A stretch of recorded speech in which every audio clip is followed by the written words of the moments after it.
It's me കുകുസാർ. അപ്പം നമ്മുടെ ഇന്നത്തെ വീഡിയോ എന്ന് പറയുന്നത് നമ്മൾ ഒരുപാട് ഇത്തരത്തിലുള്ള വീഡിയോസുകൾ കണ്ടിട്ടുണ്ട്. അപ്പം നമുക്ക് ഇങ്ങനത്തെ ഒരു വീഡിയോ ആയിട്ട് നമുക്ക് എങ്ങനെ ഇതുപോലത്തെ ഒരു എഫക്റ്റുകളും കാര്യങ്ങളും കൊണ്ടുവന്ന് നിങ്ങളുടെ വീഡിയോസ് വേറെ ലെവലാക്കി മാറ്റാമെന്ന് നോക്കാം.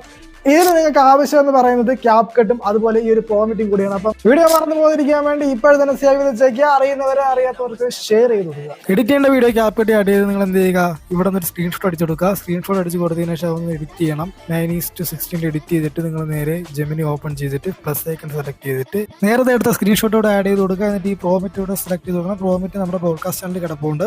എന്നിട്ട് നിങ്ങൾ ചെയ്യേണ്ട കാര്യം എന്ന് പറയുന്നത് നിങ്ങൾ നേരത്തെ എടുത്ത ആ ഒരു ഫോട്ടോ ക്യാപ് കട്ടിലോട്ട് ആഡ് ചെയ്ത് കൊടുക്കുക. ക്യാപ് കട്ട് ആഡ് ചെയ്തിട്ട് ട്രാൻസിഷൻ എക്സ് ഷേക്കും അതുപോലെ എഫക്റ്റ് വെറും ഷേക്ക് മാത്രം നിങ്ങൾ എന്ത് ചെയ്ത് കൊടുക്കുക, ആഡ് ചെയ്ത് കൊടുക്കുക. എന്നിട്ട് നിങ്ങൾക്ക് ഇവിടെ ടെക്സ്റ്റ് എഫക്റ്റ് ആഡ് ചെയ്യണമെങ്കിൽ ആഡ് ടെക്സ്റ്റ് എടുത്തിട്ട് എന്ത് ചെയ്യുക, നിങ്ങൾ നൈം കൊടുത്തിട്ട് നിങ്ങൾ ഫോണ്ട് സെലക്ട് ചെയ്ത് ആനിമേഷൻ സെലക്ട് ചെയ്തിട്ട് അതിന്റെ സ്പീഡ് കുറച്ച് വെച്ച് സെലക്ട് ചെയ്ത് കഴിഞ്ഞാൽ ഇത് കണക്കത്തെ.